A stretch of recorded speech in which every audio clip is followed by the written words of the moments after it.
Hello, welcome back to the Beast of Texas Breakdown podcast for another week. Took a week off, but we're back. And we got a good special guest for you here today. You've seen him before if you watched our show. It's Dan Mallea. Dan, I've gotten reports here that you are the man, I've heard. I've heard the same. You know, growing up with the name Dan, you get many nicknames, and Dan the Man is definitely probably the most prominent. So I will say underutilized here. I hear it nowhere here, and I feel like that's something that we need to do better at. We could sprinkle it in more, but honestly, I'm okay with us not hammering it too much because, like I said, my entire life. Do you get tired of it? A little bit. It's nice. It's nice. I'm like, I appreciate you saying that. Yeah. But Is it short for Daniel? Yeah. Are you Daniel? Mm-hmm. See, I never thought about that. That changes things a little bit, the way I look at you a little bit. Well, I get the same way for people like, oh, you're James. You know? Oh, see, I didn't know that. Yeah, see, I'm technically James. I guess I should have. My government name is Yeah. James Searfoss. Okay, yeah. So, East Texas Breakdown with Daniel and James. yeah, no one will know what the heck you're talking about. But a few things have developed in the sports world since our last podcast. March Madness has kicked off, but you know, right around the corner, MLB is getting started. Dan, who are you rooting for this year? Well, the New York Yankees. I like to say I'm like my generation. We're like the only generation of long-suffering Yankee fans because, you know, I love to tell the story. The first game I ever watched in full, you know, my family growing up used to always try to, because I'm from Jersey, so they would always try to get me to watch the Yanks. Whole family's Yankee fans, and I would, you know, it's kind of a joke with my family. I'd, you know, 5 years old, I'd say I'll watch them when I'm 6. And then I'd be 6 years old. I'd say, I'll watch them when I'm 7. But the first game I really watched was Game 6 of the 2009 World Series, which is when they obviously clinched that World Series. You know, Hideki Matsui goes off, World Series MVP, and I was like, oh man, this is great. I love this. Like, this is awesome. And haven't reached that high since. But No kidding. still chasing it. Well, I still kind of feel that. I kind of feel the opposite about that way. You know, I mean, in the grand scheme of things, for the amount of time that I've been watching baseball, it's been mostly the Texas Rangers, and in that time, they've been pretty dang good. I mean, I remember when I first entered consciousness, you know, when around like 2010, 2011, that's when the World Series was happening, when the Rangers were on their run. I actually went to a World Series game. Which series? 2011, I believe it was Game 4 or 5 at home. Whichever one, Mike Napoli hit a home run, and Derek Holland had his great all-time performance. It was a fantastic game. Derek Holland. There's an old pull there. Pulling that out of nowhere. Yeah, I love that. Love Derek Holland. He's a great guy. Actually, I had like 2 autographs from him. Cool. When he came down to Frisco at some point, had some meet and greets. It was a great experience. Cool. But I love him. He's fun guy, odd guy, weird guy. Lefty. Right, pitcher. A lot of lefties are. He had that mustache for a little bit. That was a little odd, but yeah, there's a pull for you. He made it work. There's an old-time pull for you. Yeah.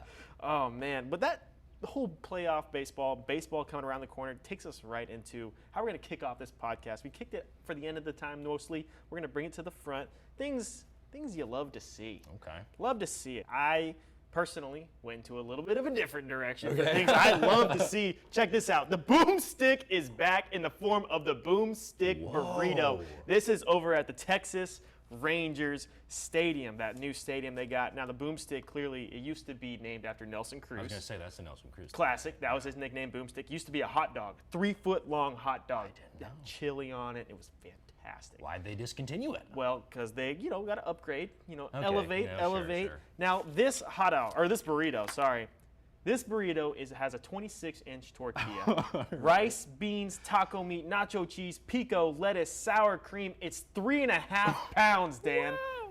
3.5 pounds and $36. $35.99 technically. $35.99 technically. Dan, you shelling out $35.99 for a burrito? If I'm sharing it with like 4 people, maybe. Yeah. Think about it. Hold on. 5, Think about it. Think about something for me. Take your girl to the ball game. Take your significant other to the ball game. Get the burrito. Lady and the Tramp. Wow. The boomstick that's burrito. Not a bad idea. That's a great idea. Yeah. I'm spitting game right now. Yeah, somebody should be writing this down. Write that down. Oh my goodness gracious. Just don't do it in the first inning though, because you're going to be having a tough time with those toilets. Yeah, make sure you're like close to home or close to your hotel or whatever, and it's not going to be a long drive back because you might not make it. And those toilets over at the stadiums are always crazy. They're industrial. You got to love those industrial bathrooms, especially in those stadiums when it's just hectic. Well, I imagine, Texas's ballpark is brand new, so I haven't been there obviously, but I imagine it's state of the art. I'd imagine state of the art as well. Do you have What's been your worst experience at a stadium bathroom? That's so interesting. That's wow, what a fun question. It's not even like a horrible experience, but, I grew up a Rutgers football fan. Again, I'm from New Jersey. My dad went to Rutgers. Shout out Lou Mallea, go RU. And one of his best friends, one of our good family friends growing up, their dad, big Nebraska fan. So, so Hey, gross. so once, Rutgers joined the Big Ten and they started, kind of duking it out every year, we, made a point to go to Nebraska and watch Rutgers at Nebraska. And I think I told you about this. That was the first time I had ever encountered the Trough. Yeah. The Trough. It's funny. We were talking about this with Serenity Douglas. She's also with the CBS 19 team. Yeah. She could not wrap her head around what a No. trough is. The trough system. It's known for its efficiency. It's not known for the faint of heart. No, it's it's just basically a big bathtub, and everybody, Yeah. I've seen them in East Texas, high school stadiums around. I'm sure it's cost efficient to just throw a trough in there as opposed to a bunch of urinals. But Get some ice. She didn't understand all this. This is straight game too as well. yeah, But this is important. You should also be writing this down. everyone remembers their first trough system. Yeah. I I'll remember never forget. Folsom Field has one, and it's awful. It's not like it even is efficient. The whole idea behind the trough system is that there's maximum efficiency, but it's in such a small bathroom. It's probably the size of this studio, like maybe less, smaller than this studio. And it's the big trough, but it's both sides. So you're like looking at the dude across from you, or you're trying not That's what to it look was at at the Nebraska. dude And I was across like, from you. we just gotta keep it locked in. Yeah, and then you're like 12, you're Yeah. like 10, 12, Yeah. you're just like, oh my, what is happening right now? Like, is this allowed? Yeah, no kidding. Oh man, ew. But they have had some renovations over at the University of Colorado, thank God. Okay, But that's good. there are some trough advocates down there. There are trough advocates around the world. I don't see it. I think it's 2025. It's a little barbaric in my It's in a my little head. crazy. Yeah. We got to find a better system for that. Yeah. Again, high school stadium, you got to do what you got to do to, make ends meet, whatever. But like at a big D1 college, Yeah. let's get some individual urinals. Let's get some individual What a urinals. Dodger fan. SMU kind of had a similar deal with the urinals, but they just spread them all around the room. If you're gonna get the urinal, get the privacy thing Yeah, up I do too. like those too, for it's like sure. eventually you're just running into the same system of the lack of privacy with this trough system. Yeah, just It's go the extra mile. It's a fundamental issue. But who's not gonna have the fundamental issue? And that actually takes me back to the fan favorite segment that we Okay. have going on here around the office. What are we doing? Because someone is going to have great bathrooms next season. The Cleveland Browns are getting a new football stadium. Dan, you weren't a super big fan of the Dome Stadium, though, right, for football? Open air of especially being at a football game is appealing to me, and I understand wanting to keep out the snow and the cold and whatever, but I could also see why fans would push back. Yeah, they identify so much with the weather up there. Yeah. It is like the Bills, the Ravens, the Bills, they all kind of have that same mentality of we play through the snow, we play through the weather.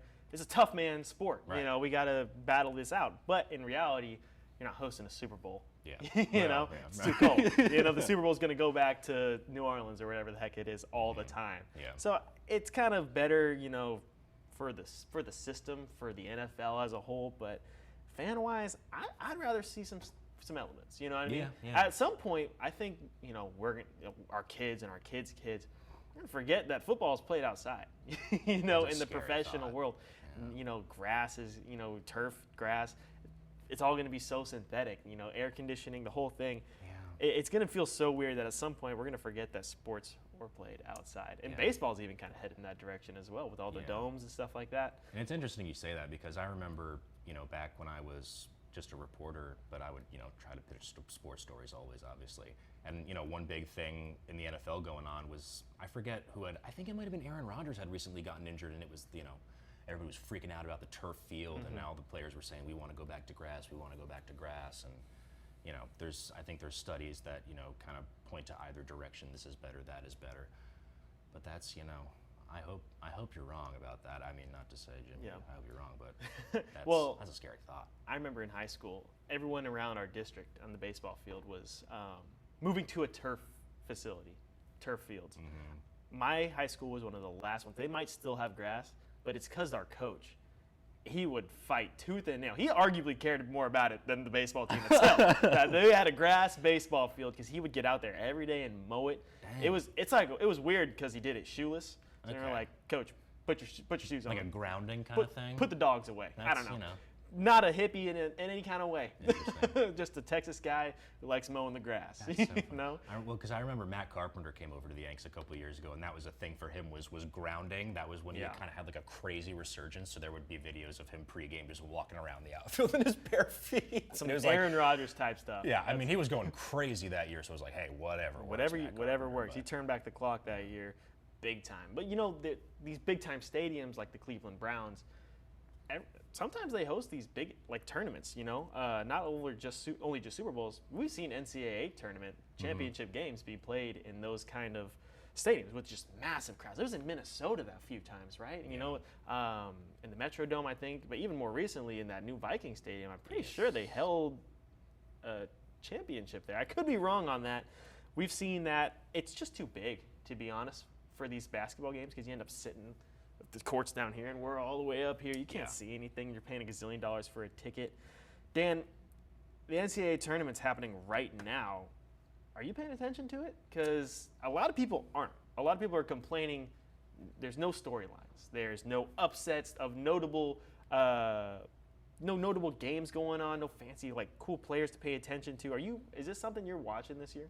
That's interesting. I mean, obviously I'm paying attention. It's kind of my job to keep the good people updated on it, especially because we have so much of it on CBS. Tune in. But I hear that, and I've heard that too. You know, NIL is killing the Cinderella teams because for whatever reason.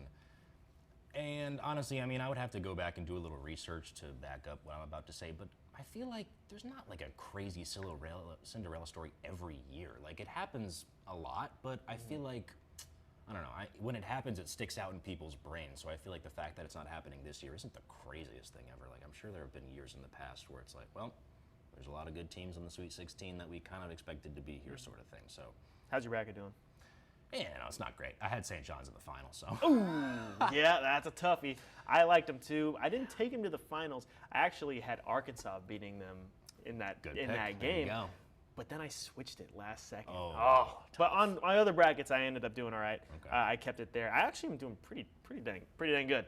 Yeah. Pretty dang good. I had Duke winning, which I didn't feel great about because I think I got Florida on 2 of them, Houston on 1. I'm pulling for Houston in the CBS 19 bracket. Yeah, I wanted to put Houston up there, but I kind of got not talked out of it by anybody literally here, but just kind of online. You know, everybody's like, they always fall apart. It's just that, they fall apart, and the SEC is just so dang good this year. And the Big 12 was a little weaker, than they were expecting to be. They were expecting to be some dominant conference, and all of a sudden, guys, like Kansas just having a year that's just not that great. Yeah.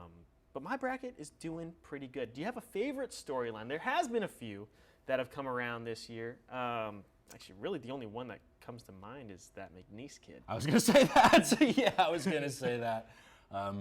What's his name? Amir Khan? Amir Khan, which threw me off because that's a famous boxer. A world champion boxer for years named Amir Khan. So when I heard about it, that's instantly where my thought was what the heck does this boxer got to do with McNeese State? Came out of retirement and is he was all right, he's a manager. Interesting turn of events. But yeah, kind of his whole deal. People turned on him fast though. Yeah, probably just because he's getting money because he's getting NIL offers, which is pretty wild. But at the same time, he's a college kid. What am I? Yeah. Go do your best and make some money. It's okay. Go carry that boom box. Or what was he doing, dude? He was carrying a boom box out of the tunnel. That was a big thing he was doing. That's kind of the only thing. I remember the cheerleaders had socks with his face on it. Yeah, he had a customized Under Armour jacket. Did he? Or it wasn't even a jacket, it was a sweatsuit. It was pretty cool. Yeah. But yeah, Aura. That was his big nickname, Aura. But people turned on him so fast. They were like, this guy actually doesn't really do anything. But I'm sick and tired of the internet turning on people. Did you see how they turned on the bananas? Savannah bananas? No, what? Oh my goodness. Why? One person on Twitter said, "Oh, this actually sucks." Why? And then everyone just hopped on for a minute. You know what? You're right. Just let guys be dudes because they've been selling out to stadiums. They, bring a lot of joy, a lot of attention to a game that's not getting the attention it normally gets. The baseball is a sport that could really use some juice amplified into it. The Savannah Bananas are doing a net positive for baseball, in my opinion. Yeah, that's so. Oh, you don't like seeing the umpire shake his butt? Oh, you don't have to watch. Yeah. You know what I mean? Skip that part. You don't gotta crap all over the Savannah Bananas for trying to do something fun. Yeah, I mean, I haven't seen that, and frankly, I'm glad, because I feel like I would be like old man yelling at cloud, but maybe in the opposite, because I guess it sounds like the old men yelling at cloud are the people that are upset at the Savannah Bananas for having fun, I guess? Yeah. I haven't seen that. I'm going to have to look into that. Why? Why would you do that? I don't know. I will say, though, I have not watched a ton of this NCAA tournament, not from lack of trying, because I've had a good excuse. I was on the beach, I was chilling out in Puerto Rico. It's a good excuse. If I'm going to be somewhere to not have an excuse to not watch the NCAA tournament, I'm going to be out there on vacation. One of my favorite things from this tournament has been Colorado State. I did hail from the University of Colorado, but I like seeing the little bro win. They made it, which was round 2, and one of my favorite storylines was this Nick Clifford kid, because he came from Colorado. I remember reporting on this guy, and he really did. It's one of those situations where he just needed a new environment, because he struggled at the University of Colorado. I would start, and he'd be a good defensive piece, but I remember games where he just didn't pick up a point. Yeah. You know what I mean? Moves on, goes to Colorado State, balls out. NBA prospect. He could have gone to the league last year. Decided to stick around, solidify that draft pick stock. Now he balled out. He was the guy in this tournament, and they had a great run. I don't know if you caught the end of that game. It was insane. They're playing Maryland, I want to say, and I believe they're Maryland's down 1. Okay, I saw. Yeah. So they get it, right at the free throw line. He takes 3 steps. People are dying for a foul. It's a great shot. He puts it up, makes it in. There's like 0.8 seconds left on the clock.